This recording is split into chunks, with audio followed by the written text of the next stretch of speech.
Hi, I'm Budgie Scott. Welcome to Furnal Equinox 2018. I'm doing this video in 360 and also 3D at the same time on this pole. Yes, those are silicon ears. So yes, I do hear everything. Anyhow, welcome to the con and enjoy my video. Take care. Pleasure to meet you. Well dressed here. I like your fuzzy clothes. Yeah, we're wearing a title, not as fancy.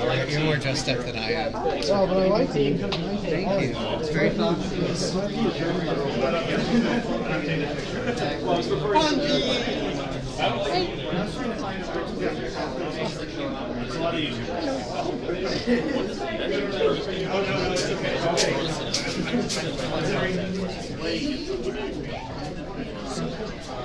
Is this a lineup for the guest of honor? Yes, sir. Wow.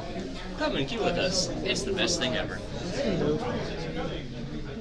That's a really cool building. It's like if we need to. No, that's the way to last. But they have some really good tasting stuff. Yeah, that's a 4G dump. They actually make something that they keep in refrigerators that actually goes with super well with Bailey's because it's meant to go with Irish cream. Okay. Yeah, there's so many other things I need to try. Gee, are we waiting for the room? It's literally locked, so we're just kind of like hanging out here. Okay. That's amazing. I don't know, maybe they forgot to like, there was like a panel in here. Haven't not opened any of those doors? Sorry? Do you not open these doors? They were close. Almost. I'm working on it. Hang on. I think they're working on it. Yeah. All right, got her stuff, and I got them on radio to get somebody to come open these doors. Okay, there we go. It's working. Yeah, I'm just kicking myself in the butt for this weekend because just for the one time I'm in a rush to come out the door, I forget my fursuit feet at home. Oh, wow. I mean, I kind of left my fursuit head at home, but then someone else was coming here, so they managed to grab it for me. That's good. So, I thought someone was picking them up. I was like, yeah, here we go. Hey, Fox, we found your new hat. Oh, yeah. Oh. Wonderful. Yeah, This Fox headed here. I said, that's the best hat right there for Fox. that's for tomorrow. That's for the After Dark show. Now, they're sworn enemy of my people, but it's fine.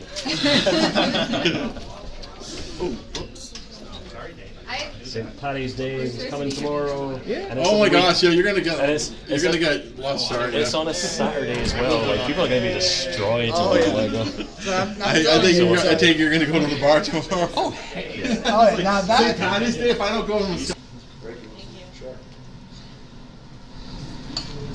I mean, I'm not afraid of cameras, but I am afraid that that camera has a set of 2 ears.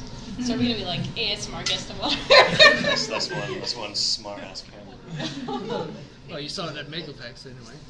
Oh yeah. Yeah. I guess what we should do then is just start by giving like a brief introduction of ourselves. So I'm Fox Amoore, or Amoore, however you want to spell it. Like it doesn't bother me as long as you spell it with 2 O's.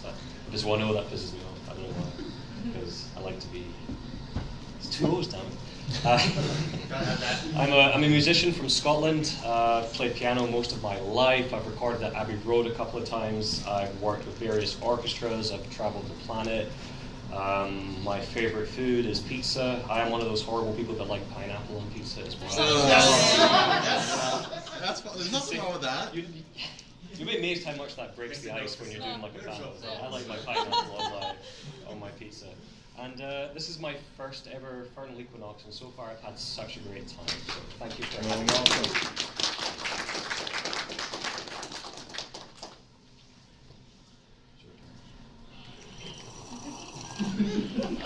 Hi. And that's Patto. Hi, I'm Patto. Ironically enough, we seem to be guest of honor at a lot of the cons together. So I live off of art. I do the thing. I used to be an animator downtown. Worked on some Flash animated games. Well, Flash animated games and cartoons. I was in Liberty a little bit, and I was just like, it's kind of, they pay shitty. So, pardon my language, I did my own stuff, and it turned out that it worked out better. And I get to travel, I get to hang out, I get to see all you awesome people, and I love doing all that stuff. I'm on the Pineapple Express with him. Woo! At least it's a good movie. There's a lot of food that I will eat, and there's not a lot of food I won't eat. Have you ever had durian yet? Oh. That sounds familiar, but no, I haven't. But I. Every Asian person in here knows what that is. Okay, so I'm. All right. Apparently it tastes like dirty socks. Dirty socks. I don't know. Smells like dirty socks. I'll have to try it quick before I go. But yeah, I draw art. I post stuff. Yeah. As long as it. Not as creative as him, but I'm here. You are super creative. Are you kidding me? You are. Yeah. Under Rick. Yes, I'm Rick Griffin, author of House Pets, which is what probably everybody knows me for. I also do other comics, doing A&H Club, and I'm constantly working on a zillion other projects at the same time. You can usually find out about them a little bit at a time on my Patreon. Like I'm writing a novel, I'm planning on making a video game, things like that. I like to do pretty much anything creative, and I don't like to do anything that I need to do to actually make money, but I do it anyway. And that's the panel. Goodbye, everyone. It just says meet the guests of honor. Yeah, that's it. We're not obligated to do anything else. Actually, then I guess we can just like open the questions up already. Yeah. So if you were walking across a foggy English waste, would you be Fox Amoore? Foggy English waste? Are we talking like a wasteland or like someone's waste? Fox Amoore? Never mind. Oh, you mean trying to be? I'm doing improv later. I'll be great. Okay, so you're trying to say moors. Yes. Oh, okay. I got you that time. Yeah, that's more of an English. That's more an English thing anyway. So. Well, I'm just going to sit here and bake in my own embarrassment. No. Actually, when I was younger, I used to live in Devon, and there's a really beautiful place there called Dartmoor, and we actually used to go all the time. And it's basically like that, as you would imagine. Like it's always foggy. It's like kind of hills, and like all of the fog kind of like condenses in the middle, so it looks like something outside on the hill. It's kind of cool. So, yeah, it's great. Maybe that's what it's behind. Or it's just like the small from LA. Maybe it's. Yeah. It has to go somewhere. Yep, there you go.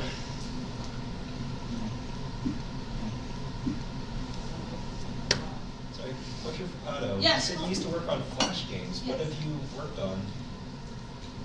Okay. So I worked for a small gaming studio. I don't even remember what it was, but it was like an internship thing. And you remember those like stick-ins you would play in high school? You'd go on, not even Newgrounds, like a sheet. It was like stuff like that, and it wasn't even really notable because it was just like I had to do this intern, and I was like, okay, well, spend most of the time playing Warcraft, and then a little bit of the time because I wasn't getting paid for this stuff, but he was still getting paid for the work I was doing for him, so I'm just like, okay. But yeah, aside from that, specifically for the cartoon that I worked on, it was called Napkin Man, and it was for a company called Little Tugboat Animations. And it was just the first season.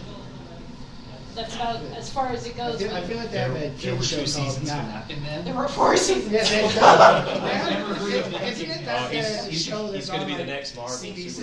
I think yeah, it was like a child's program. Yeah, it's like with Yannick Beeson. Yeah. Yes, exactly. Yannick, that guy. I don't remember his name, but yes. So I worked on that, and that was just the first season, and then I was just My only experience ever with Newgrounds is someone was stealing my music. Aww. I actually got like a personal apology from, was it Tom? I can't remember who used to write it. But I was kind of pleased though, because everyone was kind of giving it fairly nice comments. I mean. But still.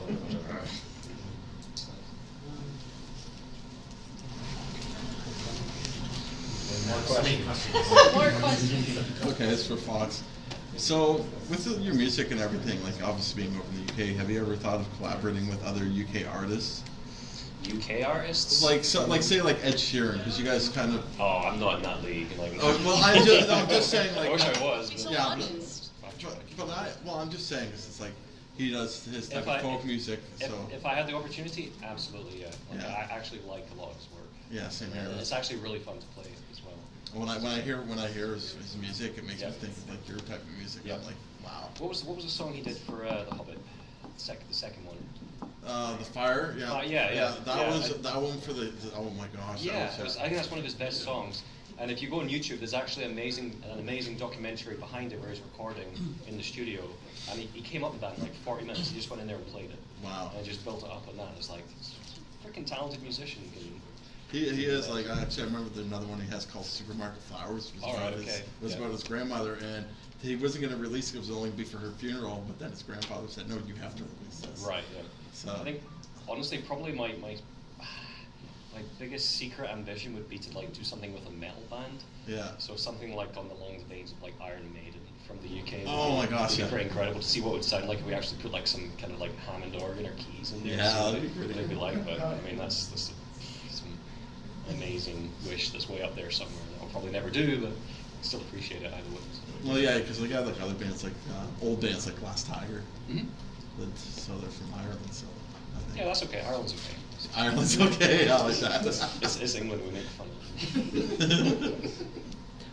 Actually, for the record, like we actually get on great in the UK. We just like to slack each other off. All Of the course, time. that's the way it is. That's how we actually get on. We make fun of each other because, as much as anyone likes to make fun of each other, we actually need each other. So, Of course. especially nowadays. So, Fox, what was your favorite part about like the whole process of recording and making Come Find Me? The whole process of it was actually getting to be at Abbey Road and seeing like all the stuff that like other bands like the Beatles use, like the same hardware. Like what's really incredible is the fact that they just leave some of this stuff out there, like in the halls. Like they don't try and hide it or put it away. Like there's literally museum stuff. There was like a DAT tape of like A Hard Day's Night, just like sitting there for someone to just pick up and take away. And you could probably sell that for stupid amounts of money on eBay if you were able to get that out. I don't know why like Abbey Road did that. Like they probably just think, oh, no one's ever going to steal from here because it's kind of. But being in Abbey Road and getting that experience to like the learning curve as well, like really kind of like understanding how a lot of that worked. Working with like Simon Rhodes, I mean, like the sound, like he's worked on the Beijing Olympics. He was the sound engineer for Avatar. Like he's like you listen to this guy and everyone just shuts the hell up. Like as soon as he talks, it's like because he knows what he's doing. He's a freaking genius. But yeah, just getting to record in that studio was by far the highlight of that.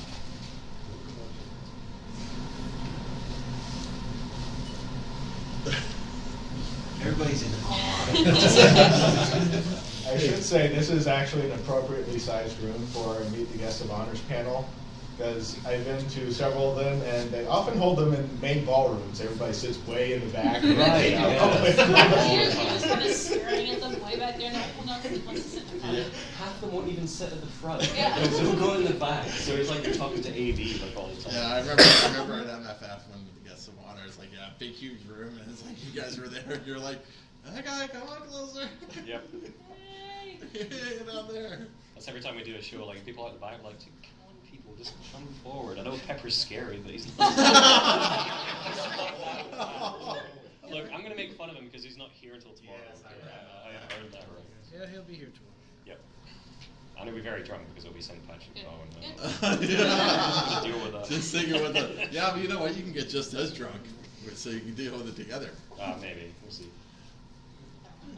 More questions? What awesome.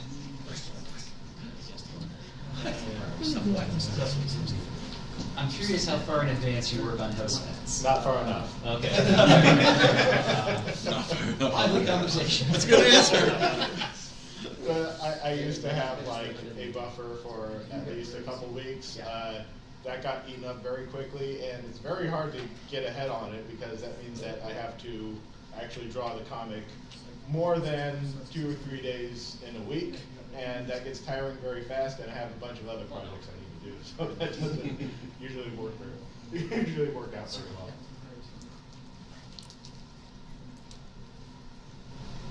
So are the the super dogs, if I'm remembering the name right, are they sort of, I need something to put out and it's a little bit quicker than doing the regular scripts? Yeah, that's usually what I do with that. I haven't been able to interrupt the current arc that I've been writing to stick that in, but usually I do that until the last time that I did that when I completely parodied some Superman newspaper strips from the 1950s. That was a lot of work, even though it was a spot comic, and I was doing the art really terribly and then coloring it really well. Did Did you collect like a lot of the old Superman comics? I just got a big collection. My mom gave it to me, and I looked through it, and some of them are really weird. Like there's this one that Superman fights these giants that live underground, and it turns out that they're hemophiliacs. That's why they're stealing people for their blood.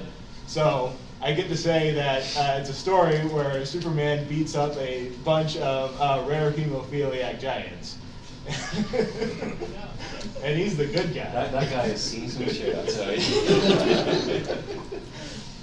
Yeah, I've been reading a lot of the old Legion of Superhero comics lately, and when you watch the Lego Batman movie as well, you realize just how insane and ridiculous some of the villains are, like Calendar Man and yeah, there's like they're actual villains. Like Calendar Man? Yeah, there's Calendar Wow. Man, there's like this condiment sign. Wow, that's pretty bad. The Calculator. The Calculator, yeah.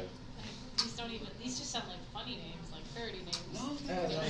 When it comes to Batman, like the Penguin just seems like he should be in this room right now. Yeah. Well, I remember the Penguin from the movie. Does anyone watch Gotham here, the TV series? Like, what do you think of that? I like it. I like it. I mean, I like Penguin. Like, I love the villains, like what they've done. Yeah, I love what they're doing with the villains and stuff like that. Except the Executioner guy, he was really funny. Yeah. Like, I'm up to season 3 now, so just after they escape from the bus. Oh yeah. So I'm just up on that right now, so I got to catch up in the season. But the guy that plays the Joker is actually really good. Oh my gosh, yes. He got that role pretty well. He kind of like combines like, is it Jack Nicholson did one, and then he's yeah, and it's like I like him. Yeah. The guy who played the Riddler was really good too. Yeah. Oh my goodness. I think my favorite Joker voice actor, it's always going to be Mark Hamill. Oh, Mark Hamill? Yeah. That's the Joker? Yeah, he did one of the Batman cartoon series. Oh, like the original ones? I don't know, but like Batman the animated series in the 1990s. Yes. Oh, another one you mean, yeah. He just one of the most iconic Batman voices I can think of. Him and Harley Quinn were a dangerous tag team on that show. Right. Yeah. Did you see on Twitter with Mark? I think it was Mark Hamill. That someone actually asked him to tweet the "Oh whoa," like a bunch of people like started tweeting him saying, "Hey, can you tweet this?" And he's like, "What does it mean? Is this some kind of prank?" And he actually responded. If you look at his Twitter, it's probably still there. It's really nice. You just get voice actors from that show, especially Mark Hamill's Joker, providing the lines for Adam West's Batman. Oh yeah. God rest his soul. The most wonderfully ridiculous live-action Batman show I've ever seen. Batman 66, I think it is. It's not as far off from what the comics were like as you might think. It's accurate. The show didn't have the budget to be as stupid as the comics were. Speaking of the hero and the villain names, like that was one of the things I loved about Mystery Man. It's like we started to realize, no, really, they're actually making the characters more logical and less insane than people lived in Silver Age comics. So welcome to our superhero panel. Yeah. The audience is having a good conversation with itself. It just happens. It's a thing. It's good talk with the guest farmer. I don't know anything about this stuff. She's like, I'm not my Somebody favorite. asked Patto a question. So, would you ever consider doing the Adventures of Spot Super Pup? The Adventures of Super Spot when he was a puppy? Oh, that's an idea. just to continue the golden silver age nonsense that it started going with. To a reboot of the Adventures of Spot. Regular or British? Both. Bizarro spots. Well, I guess Not Bizarro. A question for all three of you. What got you into what you're doing is the big question, I guess. Like, how did you like start out and say, hey, this is what I want to do with my life? Couldn't find a job. Actually, yeah. But I love art. Like, I love all this stuff, and it was kind of along the same lines. Like, I started off on DeviantArt just like a lot of other aspiring artists, and from there it's just like, oh, what's this thing, FA? And it's just like, okay, well, there was a market for the stuff I kind of did, and I had trouble with fantasy, but then I kind of slowly started getting into the furry side. I drew the infamous Sparkle Dogs. Everyone, I don't know, a lot of people started there. I'm not going to say everyone, but you just kind of take one step at a time, and it's just like, okay, well, there's a demand for this, and I enjoy it. if I'm getting better at art, well, I'm doing it. So, you know, you branch off from there. At least that's my. For me, I was just basically very antisocial when I was young, and I didn't go out and play football. I just played piano. That's what I enjoyed doing. And I guess eventually it sort of paid off. I could do something what I love and get to travel around and stuff. But generally, it was just that. Like as soon as I started playing, I was like, this is something I really enjoy. And I would go to like places and learn songs mostly by ear, and then just keep on going. And any opportunity I get to learn anything about music, I always like try and take it because I think it's an amazing art form. And I would encourage everyone to try music at least once in their life, even if it's just singing. Well, I tell this story every so often, but I learned to read from Garfield comics when I was very young. I learned to read when I was 4, and that was apparently significantly younger than most people when they learn to read. So I've always like understood art through comics a lot more than a lot of people. But even beyond that, I always had a fascination with animation and video games and things like that. Like one of the first movies that really probably scared me as a child was All Dogs Go to Heaven. Oh yeah. Oh yeah. And I mean that in the most loving way possible, because there's a way to be scared as a child where it makes you absolutely fascinated with what's happening, and then it just basically defines everything for you after that point. It's basically, I'm scared, but I don't want to look away. Yeah. Happens with little kids and fursuiters all the time. The ones that are the most terrified about you for the first hour, they will be your bestest friend in the world by the end of the day, and they will not let go of your tail until you come home. That's right. I remember the first time I let my cousin's son meet my fursuit in person. Instantly, he was gravitated towards me. It's like, I swear to God, he loved me so much he cried when I took off the costume when I was in the washroom. Yeah. Like he cried when I left. It's amazing, like the way people react when they see fursuits. Like, he loved it. We were in Japan last year, and Pepper took his fursuit, and he actually just decided to wear it at one of the train stations, and he was wearing it while school was out. So this train pulled up, and about 20 Japanese schoolgirls just like came out and started rushing at him, like they all ran towards him. And has anyone ever played like Dark Souls? Yeah. You know the big huge bosses? Yeah. It's like Pepper is so tall, it's like fighting a Dark Souls boss when he's in first, so you have to like roll around and they called him Ginger Kaiju. It was the most adorable. Ginger Kaiju, We got loads of pictures on it. I think we got some up on Twitter, but yeah, like I love seeing the reaction of people when they see fursuits. It's so awesome, and I think honestly that's what made me finally get my fursuit, is because I like seeing that. Now I can just see it through my own eyes. Your suit Just is barely awesome. see it through your own. Barely, yeah.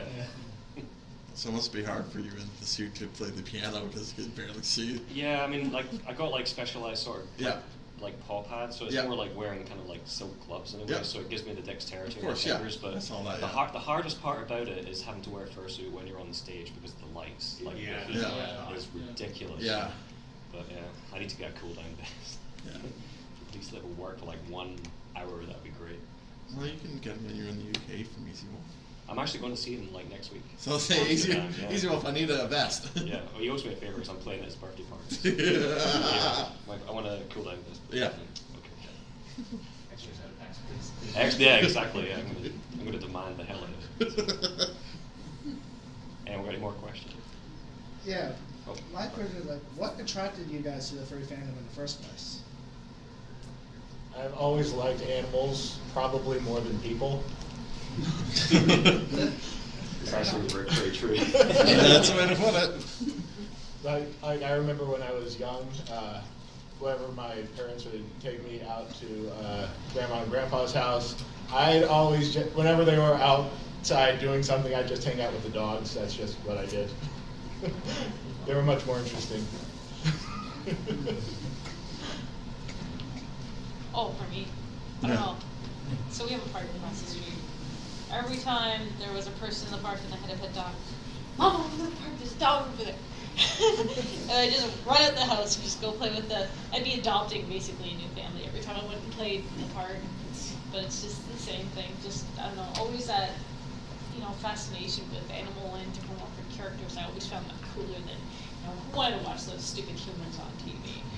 We gotta love, there's just so much more appeal to animal characters, and even like any kids movie will show it, like, finding, well, maybe not Fish and Finding Nemo, but, most movies, 3D or 2D, that have like a character that's a dog or animal, you always find the dogs or the animals more interesting than the people, because it's just like, okay, well, we see people day to day, but what's more interesting than a talking, walking animal, right? Similar circumstances, animals are awesome. I've always been especially fascinated by foxes, like all the folklore with them and stuff. That got me playing Star Fox, which ended up me looking for a walkthrough on Google, and then I looked at the images section and I found it very fun. Oh, of course, that must have been interesting. Oh, it was interesting. Was this pre or post Crystal? It was during Crystal, yeah. So Star Fox Adventure. Like, some people didn't like the game, others loved it. It's like got this really core group of fans, but like I was stuck in some particular part, and actually no, it wasn't Google. It was Alta Vista. Oh, yeah, just back then it would have been Alta Vista. Google, like, it was a thing. It was everyone remember Alta Vista? Yes, I do. Yes. Oh, okay, so it was Alta Vista, and then I looked in the images and oh, there's a. I've never seen them like that before. Compared to that one story, just sounds boring. I think it was on. It wasn't Per Affinity. It was VCL. VCL, and then there was the other one. And then I'm not going gonna to say it. No, there was the one with the Y on it. Oh, yeah. Something Star. Oh. U-Star. Yeah, U-Star. You have a question in the back over there? Just correct.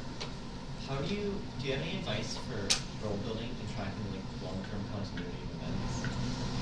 Like, for example, I guess there was the one time you had Terra give some sort of projection and it only paid off now, I guess. What you do is you bite off more than you can chew. And then you make up a reason for why you did that in the first place later when you don't have any more ideas. Really? Or make a mistake and the fans will let you know. Yeah. All the fans will let you know. Oh, yeah. They'll never let you live it down, too. Yeah. For all three of you, what advice would you give for people pursuing the same art you're doing as in comics illustration and music? What's the most important advice you would give them if they want to start off? Yeah. Honestly, I mean, it sounds very cheesy and generic, but the prime goal, at least for me, is to make sure you enjoy it. Like, find an avenue in music that you think you're going to like. You know, if you want to learn piano and you have like a favorite artist, start by learning some of their songs on piano. I mean, for me, a lot. That's how I started with piano. Like, I like listening to a lot of video game stuff on like the NES and SNES, and that's why I'd like try and pick it out by ear and start learning it. That's why I love video game music so much, because it actually kind of like helped define my career in a way. But yeah, enjoy it. Don't be afraid to collaborate with people. Like be kind of like bold and like ask people that are maybe like are further ahead of you if they have like a bigger following or something. You know, like ask them, hey, look, I do this kind of thing, and I would love to collaborate. I want to see how this would sound if we both did it together. Here's my stuff. I mean, the worst they're going to say is like, no, go away. I mean, which you know can suck. But there's every chance they won't. And as soon as you find someone that doesn't do that, you're going to collab with someone who's going to have the same kind of worth ethic as you. And I think honestly, like meeting those kind of people and enjoying that whole process and the road and finding that avenue of music where you want to create and know where you're going to enjoy it, that's basically all I can say. At least that's the only advice I can really give, because that's the only advice I know, because that's basically how I got into it. I mean, if someone throws you into a pool of water and you don't know how to swim, you try and swim. And chances are there's going to be someone out there who doesn't swim as good as you. And there's always going to be people out there that can swim better than you. But you just kind of have to keep swimming.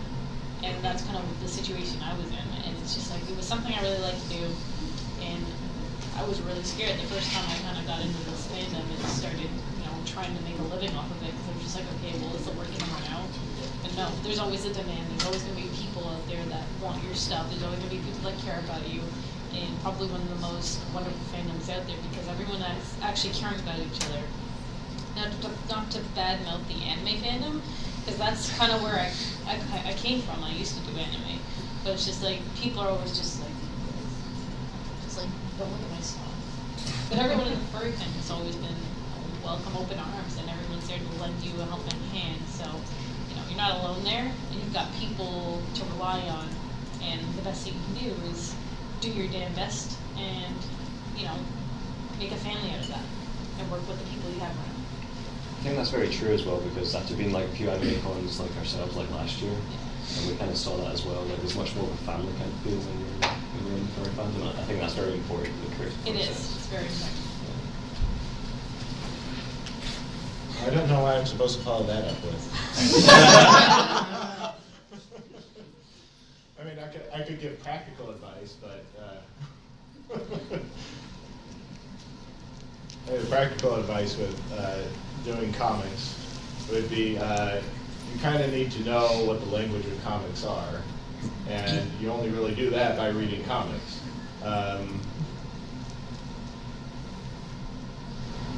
I don't really know what else to say about that.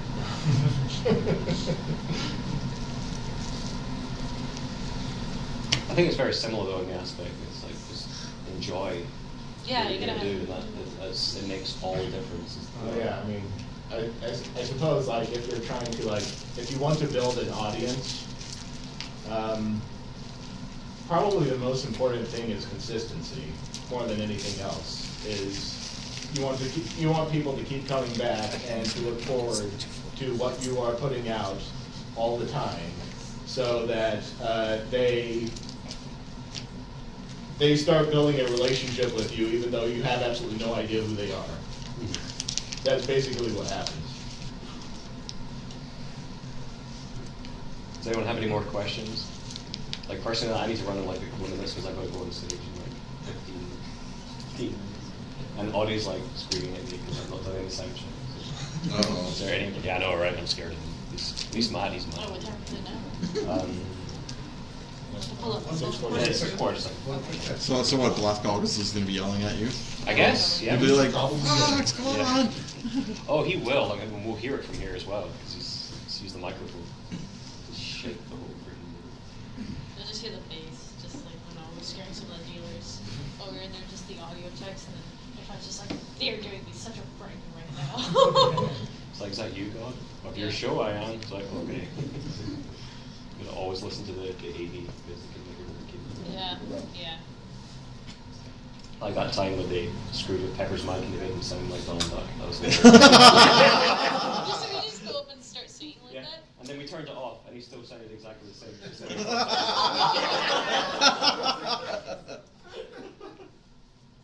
Yeah, I know. Oh, see, even my boss is like running at me. Yeah. Any more questions? One quick question. Yeah. I really like a lot of your sort of more lyrical piano pieces, but I'm a big fan of music with lyrics. Have I just been missing in terms of your repertoire? Recently, I've been doing a lot of lyrical work because I'm doing a lot of work with Pepper Coyote now. So, I mean, if you get one of the more recent albums like Come Find Me or Dreamcatcher, or even like our collab album Hashtag, there's almost all tracks have at least some form of lyrics on them. However, one thing I did notice is that some people like just the instrumental stuff as well. So if you have like the most recent album I actually did a version with just the orchestra on 5 different tracks as well, so people can enjoy basically both of them. But on the recent one, Pepper was involved in like 4 separate tracks. So, but yeah, like originally I didn't do much with lyrical stuff, but more recently I've been kind of like doing kind of like half and half now. So, I'll have to go look more closely. I'll hook you up. Yeah, no problem. Question for how's Singapore? Singapore was very hot. It was very humid. It was very stinky because I had to room with Pepper. But apart from that, it was absolutely fantastic. The furry community there is amazing. It's really beautiful. The food there was incredible. Like they had this little thing where it's basically like a sort of dumpling and it has soup inside. Yeah, so we were just screaming like bag of soup like the whole like everywhere in the city. So yeah, 100% recommend anyone that wants to go to an exotic Asian country Singapore is great. Plus, as well, Malaysia's right there. They speak it now. Yeah. Or Singlish, as they call it. Singlish. No, there's actually. words in English. I wish I could. I don't know. I didn't pay attention enough when I was there. Okay, you have a soundtrack. All right, I gotta go. Thank you so much, guys. By the way, appreciate it.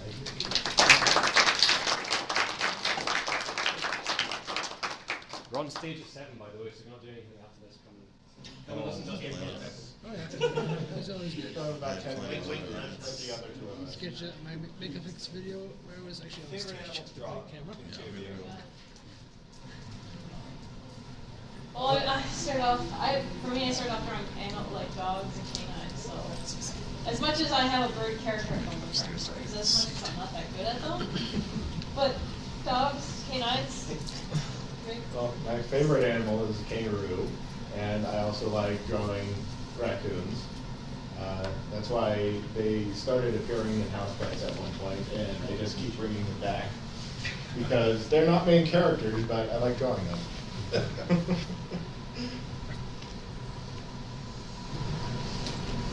More questions? More questions.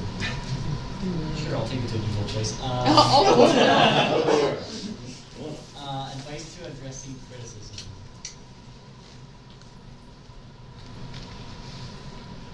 So am I going to start this one? Right, I started the last one. You kind of have to know if it actually is criticism. You have to be able to recognize that, because if it is just somebody who is trying to impose their vision on your vision, that's not exactly criticism. That's just them wanting to commission you without paying you money. House pest extreme.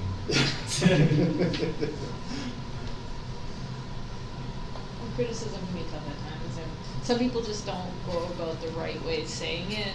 I know a lot of artists don't really appreciate when people criticize the work openly on the gallery, because it's something that you can easily just message the artist and politely say, hey, I don't know if you noticed, or hey, maybe you should consider this. But a lot of the times it's people who, they put the criticism on the picture and it's not even constructive at the time. So usually it's just I don't know, in my impression, sometimes they're pointing something out just to make a point in public.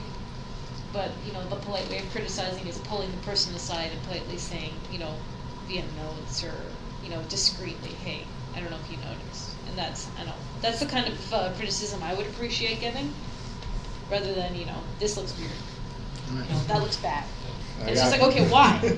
Tell me why. Oh, I got a comment one time when I made a picture with a bunch of characters in camouflage, and they wanted to inform me that there isn't a kind of military camouflage that looks like that.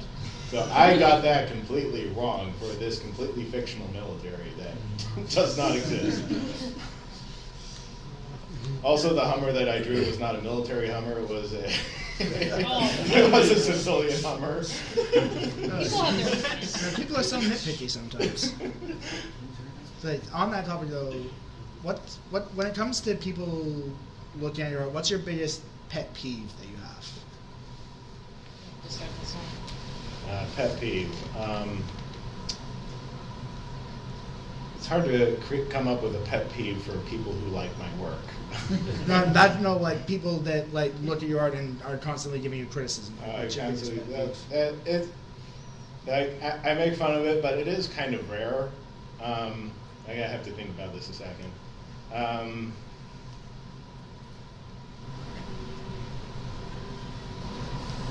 Well, I guess it's like mostly with my comic.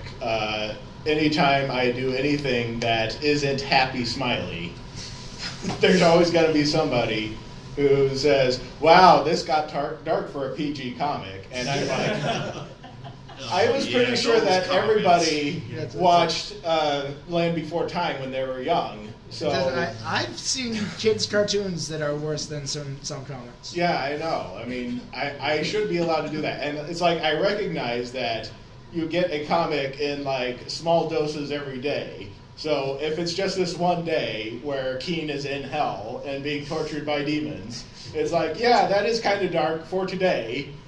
That's not really reflective of the entire comic as a whole necessarily. Besides all of which, have you met Key? Exactly.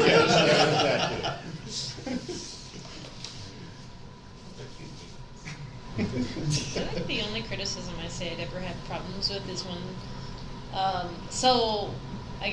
had this happen before where I've had one of the commissioners buy something and it includes another person in it, but the other person had no creative say in it, and then the other person comes along and he's just like, it's okay, hey, can you fix this? Rather than going to the person who commissioned it to tell me to fix it, because, you know, they hold the valid say in things, but it's like, someone else who didn't pay any part in it is coming and telling me, hey, fix this, and they're demanding it as if they have the right to do that. Which is like, well, you didn't pay any money, and you had no part in this. Why are you telling me to do this?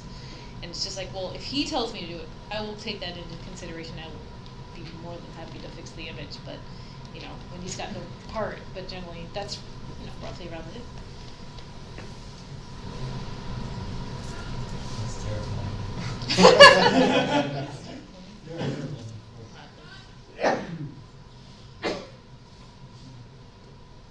Yes. How many sketches do you do a day just to keep in practice? I don't practice. Practice when I draw, I draw to make something. I don't necessarily draw to just have something drawn. If I'm drawing to just have something drawn, I might as well just be doing it for fun, for myself. And that just happens whenever, so it's not like a set schedule or anything. Keep the tutorial. Yeah. I see that more in terms of the people that do like warm-ups and stuff. I don't think I would consider myself one of those people that does warm-ups. Yeah. Maybe right. if I don't like a sketch, I'll redo it again and be like, okay, well, this is a better version of it. And I think the artist, the client will like that better, but. Sometimes I do warm-ups, but that's just me procrastinating on my action. Yeah, I agree with that.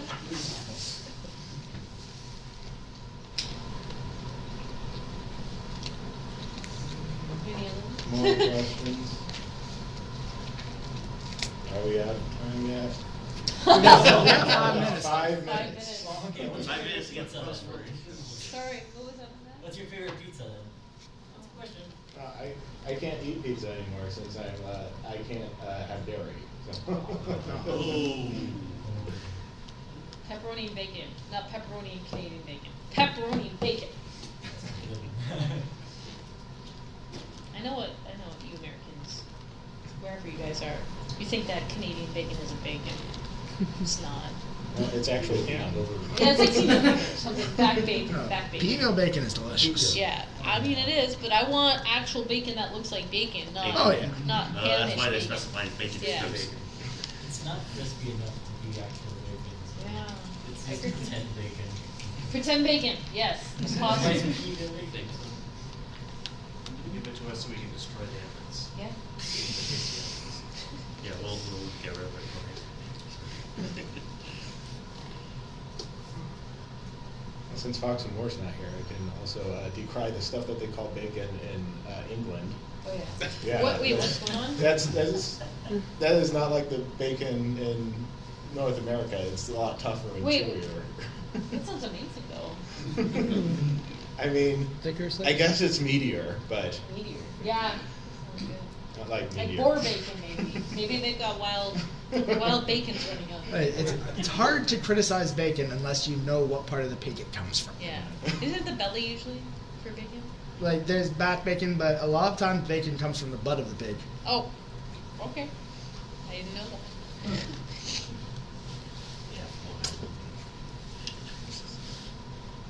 Any more questions? I got one. Yes. I don't know if somebody asked this already because I did come in a little bit late, but how did your friends and family react when they found out you were in the furry family? I try not to tell them very much. But they know anyway by now, so I tell them I'm going to a convention. It's in Toronto this time. They're like, oh, that's nice. And I don't show them anything that I draw that I don't want to anymore. I have a story. Alright. Dad, so I'm part of an Italian family. Dad likes to offer me wine sometimes. And I usually keep my door locked because my dad likes to play this game where he throws the door open and tries to catch me whatever I'm doing. And I'm just like, no. So I keep it locked. He knocks on the door. Hey, Jesse, you want some wine? I'm like, in a bit. And so I'm just working away because I got to get this stuff done. She's like, hey, Jesse. And he knocks on the door. Got the wine for you. And I'm just like, all right. So I walk to the door. Got a glass of wine. He's just like, working on commissions? I'm like, yeah. Walks away. Just winks at me and walks away. I'm just like, yeah. It's kind of like some unspoken thing in the household. But yeah, so they know. And yeah, they asked me about that what is that CSI episode. And I'm just like, you know, Mom, everyone has skeletons in their closet. We're adults here. You know what goes on. And that's all I say. I mean, they're cool about it. I watched that episode with my family and told them 50% of the episode is true. I'm not telling you what 50%. Yeah. Isn't that worse? Yes. That was my parents. And that's why I don't talk about it with my family. Yeah, some people it's just unspoken. you just shouldn't discuss CSI with your family. And the only CSI I discuss is episodes that I've PVR'd that and if that episode ever comes up, I always delete it before they see it.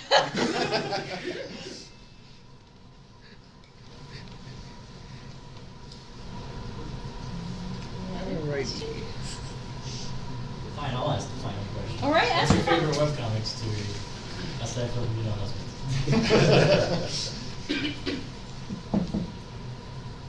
My favorite webcomics to read. I don't read as much anymore. Every time I change computers, my RSS feeds would always never carry over. So I used to read a lot more back in like 2010 or so. Now I just catch whatever. Recently, I found a comic called Tamberlane that's really good. And she has a Patreon, and you should support that, I guess, after you support mine. Yeah, that's one that I've been reading recently. I like it. It's fun. It's cute. And it has really good writing too. You don't always get that in comics. So you finished reading your second book, actually. Yeah, I saw that. For me, I'm kind of pathetic. I don't really read comics online, but the one comic I did, it was called Scion of the Veil by an artist named Adder. And I think they stopped writing / producing it, but I read it because of a lot of the art was very Indian inspired, and they had all this culture to it. It's just I can't even do it justice by trying to describe it, but the art was phenomenal. And they just got busy, or they had job stuff to do, and they couldn't continue it. Okay, final chance for questions before we close this, I guess. Mm-hmm. Any more questions? No. Okay, we're done.